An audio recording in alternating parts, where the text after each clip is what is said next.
Melalui kuasa hukumnya, perwira polisi AKBPM yang kini telah menjadi tersangka di Polda Sulawesi Selatan atas dugaan pelecehan seksual tersebut angkat bicara lewat kuasa hukumnya. Mereka membantah tudingan pelecehan seksual yang dilayangkan korban.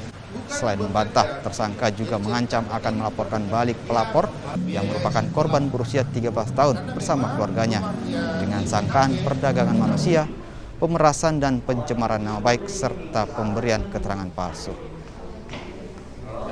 Bahwa kami temukan adanya dugaan tindak pidana yang dilakukan oleh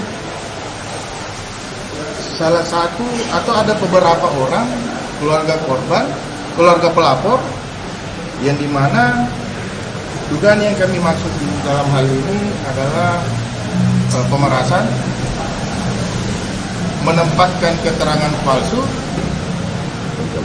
pencemaran nama baik, dan terlebih lagi kami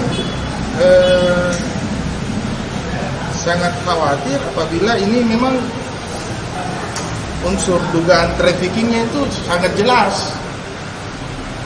Nah, ini nanti ke depan, mungkin dalam beberapa waktu ke depan, beberapa hari ke depan, kami akan melakukan pelaporan atas dugaan tindak pidana itu.